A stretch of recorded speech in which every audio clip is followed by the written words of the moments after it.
원장 후보자로 지명이 된 것 축하드립니다. 근데 저희들이 자료를 보니까 우리 원장님은 성향이 너무나 친북적이다 하는 이야기들을 여기저기서 많이 하는데 뭐 본인은 부인하시겠죠? 예, 예. 제가 제가 67년 살아왔습니다. 짧게 예. 저 팩트만 확인을 해보겠습니다. 2010년 12월 주간 경향 인터뷰에 참여정부 5년간 북한에 1조 4천억 현물을 지원했다. 그 지원이 북한의 호전성을 줄이고 남북 간 대결을 완화하는 데 효과가 많이 있었다라고 한 거 사실인가요? 기억은 나지 않습니다. 기억이 안 나요? 예, 기억이 나지 않습니다. 본인이 저 차량을 몰면서 딱지 몇 번 뗐는지는 기억하십니까?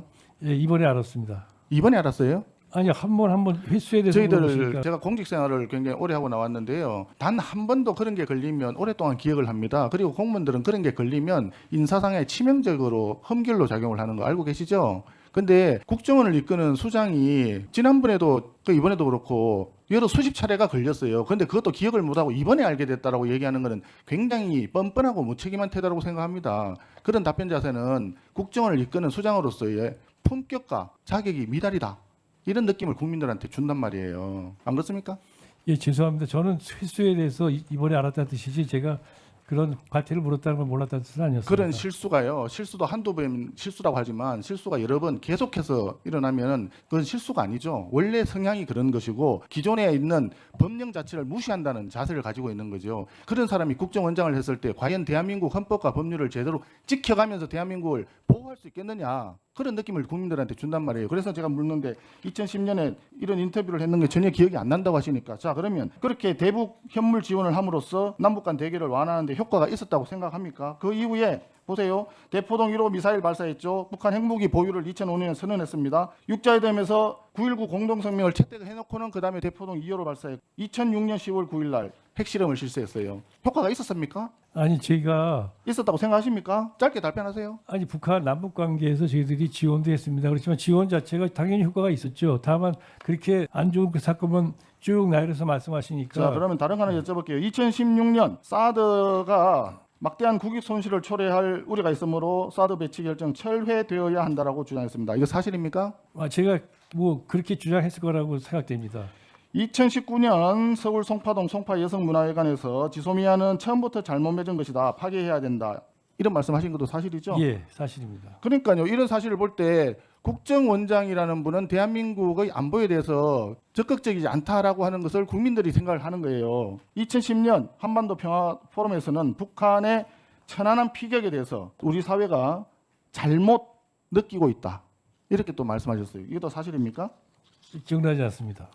그러니까 조금 불리한 부분에 대해서는 기억이 나지 않는다. 그런 정도도 기억 못하는 분이 아니 어떻게 15년 전에 것을 아니 갖다 대한민국의 정보를 기억을 총괄지는 하십니까? 원장 후보자로서 그런 것도 기억 못한다 그러면 자격이 되는 겁니까? 아니 본인이 직접 쓰신 거 아니에요. 말을 갖다가 그래서- 말씀하신 거잖아요. 예. 예, 그래서 지금 국민들이 우리 개인적으로 굉장히 훌륭한 분이라고 저는 생각을 하는데 이런 것들이 쌓이고 쌓인 게 곧 그 개인에 대한 평가잖아요. 그 평가를 볼 때 우리 정보원장님은 굉장히 친북적이다. 그렇다면 이런 분이 국정원을 이끄는 수장이 되었을 때 우리 국가정보원이 과연 대한민국을 지키는 기관으로 기능을 할지 아니면 북한의 대남 연락사무소 기능을 하는 그런 기관으로 전락할지 이런 것들을 걱정하게 된다는 말씀이에요. 제가 답변 드려도 되겠습니까? 예, 짧게 말씀하세요. 예, 존경하는 송원석 의원님 질의에 답변 드리겠습니다.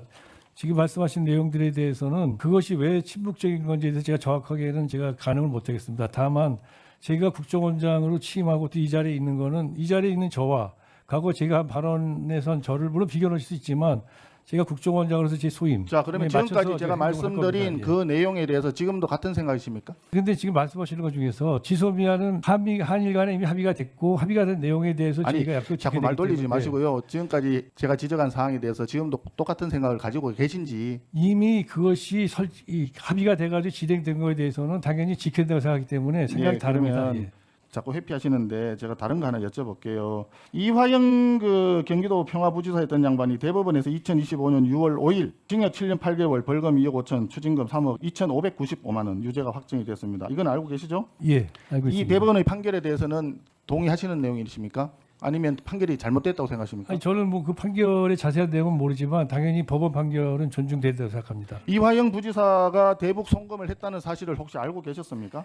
이화영 부지사가 송금을 한 사실을 몰랐고 송금 때문에 그렇게 판결된 것이 아니라 이 여러 가지 관련된 사건들이 다 합쳐져서 그런 형이 내려졌다고 알고 있습니다. 이화영 부지사하고 굉장히 오랫동안 활동을 같이 하셨어요. 2018년도에 평화시대의 경기도 정책 토론회도 같이 하셨고 2018년도에 10월 4일 평화 방북단도 같이 하셨고 평화레디 경기 액션 토크쇼도 하셨고 경기도 평화정책 자문위원회 회의도 2번, 3번 하셨고 2019년에 아시아 태평양 평화 번영을 위한 국제대회도 같이 하셨어요. 잘 아시는 분이죠? 제가 경기도 평화정책 자문위원장이었었거든요. 잘 그때 아시는 분이죠? 이화영 부지사도 같은 공동 위원장이었기 예. 때문에 그렇게 아는 사이입니다. 개인적으로 잘 아는 아니, 사이는 아니고요. 평화정책 일로서. 자문위원장으로서가 아니라 그 예. 이전에도 다른 활동을 같이 하셨다고 아니요, 제가 그 말씀드렸잖아요. 이전에는 같이 활동한 거 잘 없습니다. 모르는 분이다. 아니요, 알지만 같이 활동을 그런 서로 영역이 달랐기 때문에 같이 활동한 적이 없었습니다. 네, 1분 더 주시고 예. 그러면 이화영 부지사가 대북 송금한 거 있잖아요. 불법 송금한 거 이 부분에 대해서 이야기를 들은 바가 없다고 말씀하셨잖아요. 당연히 없습니다. 예. 예. 그럼 왜 그런 이야기도 못 들었을까요? 그렇게 활동을 같이 하는 분이었는데 이렇게 밀접한 관계에 있는 분인데도 불구하고 말을 하지 못할 정도로 이것은 불법이라고 하는 것을 이미 이화영 부지사도 알고 있었고 그리고 그것이 경기도 도지사를 했던 그때 지사까지도 이미 다 알고 있었기 때문에 이게 굉장히 위험한 일이고 불법적이라는 걸 알고 있었기 때문에 그래서 말씀을 안 드린 거 아닌가. 그렇게 생각하지 않습니다. 그건. 예. 그럼 그때 그 종북 인사들이 그 평화 그 위원회에 많이 있었거든요. 극단 큰곰자리 대표, 통일맞이 뭐 대표, 평화를 만드는 여성의 대표 이런 분들은 다 평택 미군 기지가 전쟁 침략 기지다 뭐 이런 식으로 얘기했어요. 그건 동의하십니까?